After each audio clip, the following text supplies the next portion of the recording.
വൈകുന്നേരം ചായക്ക് ബ്രെഡ് വെച്ചിട്ട് പെട്ടെന്നൊരു പലഹാരം തയ്യാറാക്കിയാലോ? ഞാൻ Tasni Basheer. Welcome to my cooking video. തേങ്ങ ചിരവിയതിലേക്ക് ഒരു 2 ടേബിൾ സ്പൂൺ പഞ്ചസാര ചേർത്ത് നന്നായിട്ടൊന്ന് മിക്സ് ചെയ്യാം. ഇനി ഒരു ബൗളെടുത്ത് അതിലേക്ക് ഒരു 2 മുട്ട പൊട്ടിച്ചൊഴിച്ച് ആവശ്യത്തിന് പഞ്ചസാര ചേർത്ത് അല്പം പാൽ ചേർത്ത് ഒരു 1/4 ടീസ്പൂൺ ഏലക്കപ്പൊടിയും ചേർത്ത് നന്നായിട്ടൊന്ന് മിക്സ് ചെയ്തെടുക്കാം. ഇനി 2 ടേബിൾ സ്പൂൺ മൈദ, അല്പം വെള്ളം ഒഴിച്ച് നല്ല പേസ്റ്റായിട്ടൊന്ന് കലക്കിയെടുക്കാം. ബ്രെഡിൻ്റെ സൈഡിൽ ഒട്ടിക്കാൻ വേണ്ടിയിട്ടാണ് ഇങ്ങനെ ചെയ്യുന്നത്.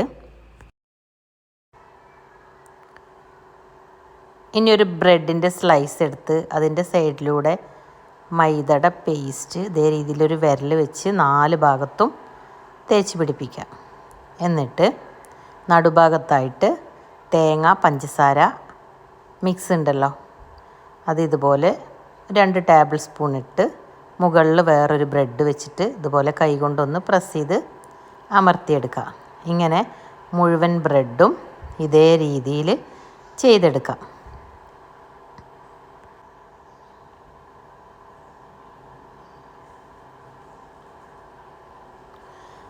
ഇനി ചൂടായൊരു ഫ്രൈ പാനിൽ അല്പം നെയ്യ് തടവിയതിന് ശേഷം നേരത്തെ മിക്സ് ചെയ്ത് വെച്ച മുട്ട-പാൽ മിക്സിൽ ഫില്ല് ചെയ്ത് വെച്ച ബ്രെഡ് മുക്കിയതിന് ശേഷം ചൂടായ ഫ്രൈ പാനിലിട്ട് തിരിച്ചും മറിച്ചും ഇട്ട് ഒന്ന് വേവിച്ചെടുക്കാം. കുറഞ്ഞ തീയിലിട്ടിട്ടാണ് ഇത് വേവിച്ചെടുക്കേണ്ടത്. മുഴുവൻ ബ്രെഡുകളും ഇതേ രീതിയിൽ മുട്ട-പാൽ മിക്സിൽ മുക്കി ഫ്രൈ ചെയ്തെടുത്തതിന് ശേഷം ഒരു പ്ലേറ്റിലോട്ട് മാറ്റാം.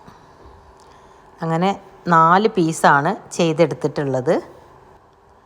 ഇനി ഓരോന്നിനെയും 2ആയിട്ട് മുറിച്ചെടുക്കുക. ഇതേ രീതിയിൽ ട്രയാങ്കിൾ ഷേപ്പിൽ മുറിച്ചെടുക്കുക. തയ്യാറാക്കിയ മുഴുവൻ ബ്രെഡും ഇതേ രീതിയിൽ മുറിച്ചെടുക്കുക.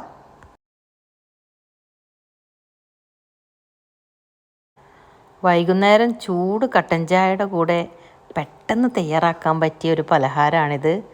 അപ്പോൾ നിങ്ങളെല്ലാവരും ഒന്ന് തയ്യാറാക്കി നോക്കൂ, തീർച്ചയായിട്ടും ഇഷ്ടമാവും.